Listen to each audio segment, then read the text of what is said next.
Hi ಎಲ್ರಿಗೂ ನಮಸ್ಕಾರ, ಶುಭೋದಯ. ಇವತ್ತು ಬೆಳಗ್ಗೆ ಫ್ರೆಶ್ನ್ ಅಪ್ ಆಗಿ ಗಿಡಕ್ಕೆಲ್ಲ ಸ್ವಲ್ಪ ನೀರು ಹಾಕಿ ದಿನಾನ ಶುರು ಮಾಡ್ಕೊಂಡಿದ್ದಾಯ್ತು. ದೋಸೆ ಹಿಟ್ಟಿಗೆ ರಾತ್ರಿನೇ ಹಾಕಿರೋದ್ರಿಂದ ಹಿಟ್ಟು ತುಂಬಾ ಚೆನ್ನಾಗಿ ಬಂದಿತ್ತು. ಇವತ್ತು ದಾಸವಾಳದ ದಳದಿಂದ ನಾನು ಟೀನ ಮಾಡ್ಕೊಂಡೆ. ಸೊ ಇದನ್ನು ಕುಡಿದು ಕೂದಲೆಲ್ಲ ಸ್ವಲ್ಪ ಡ್ರೈ ಮಾಡ್ಕೊಳ್ಳೋಣ ಅಂತ ಸ್ಯಾಟರ್ಡೇನೇ ತಲೆಗೆ ಸ್ನಾನ ಮಾಡಿದ್ರಿಂದ ಈ ವಾರ ಇವತ್ತು ಬಿಸಿಲಲ್ಲಿ ಡ್ರೈ ಮಾಡ್ಕೊಂಡೆ. ಬೆಳಗ್ಗೆ ಸ್ವಲ್ಪ ಟೈಮ್ ಇತ್ತು, ಸೊ ನಿಧಾನವಾಗಿ ಕೆಲಸನ ಶುರು ಮಾಡ್ಕೊಂಡೆ. ಬೆಂಡೆಕಾಯಿ ಪಲ್ಯನ ಮಾಡ್ಕೊಂಡಿದ್ದೆ ದೋಸೆಗೆ ಕಾಂಬಿನೇಷನ್ ಆಗಿ. ಊಟಕ್ಕೂ ಕೂಡ ಅದನ್ನೇ ತಗೊಂಡಿದ್ದೆ. ಇವತ್ತು ಆಫೀಸ್ ಅಕ್ಕ ಫೋನ್ ಮಾಡಿದ್ರು, ಪಲಾವ್ ತರ್ತೀನಿ ಇವತ್ತು, ಲಂಚ್ ತರಬೇಡ ಅಂತ ಹೇಳಿ. ಅಷ್ಟೊತ್ತಿಗೆಲ್ಲ ನಾನು ದೋಸೆಗೆ ರೆಡಿ ಮಾಡ್ಕೊಂಡ್ ಬಿಟ್ಟಿದ್ದೆ.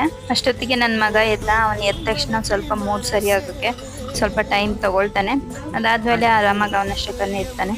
ಸೊ ಆಫೀಸಿಗೆ ಹೋಗಿ ಆಫೀಸಲ್ಲೆಲ್ಲ ಕೆಲಸ ಮುಗಿಸಿ, ಇವತ್ತು ಸ್ಯಾಟರ್ಡೆ ಆಗಿರೋದ್ರಿಂದ ಸ್ವಲ್ಪ ಜಾಸ್ತಿನೇ ಕೆಲಸ ಇತ್ತು, ಮತ್ತೆ ಎಕ್ಸ್ಟ್ರಾ ಕೆಲಸಗಳು ಬೇರೆ ಇತ್ತು. ಆಫೀಸಿಂದ ಹೊರಟದೆ ಸ್ವಲ್ಪ ಲೇಟ್ ಆಗಿತ್ತು. ಇವತ್ತು ತಂಗಿ ಬರ್ಬೇಕಾದ್ರೆ ಫೋನ್ ಮಾಡಿದ್ಲು, ನಾಳೆ ಮನೆಗೆ ಬನ್ನಿ ಅಂತ. ಇದಾಗಿತ್ತು ಇವತ್ತಿನ ದಿನ. ಮತ್ತೆ ಸಿಗ್ತೀನಿ ನಾನು ಮುಂದಿನ ಮಿನಿ ಬ್ಲಾಗ್ ಅಲ್ಲಿ. ವಿಡಿಯೋ ಇಷ್ಟ ಆಗಿದ್ರೆ ಫಾಲೋ ಮಾಡ್ಕೊಳ್ಳಿ. Thank you.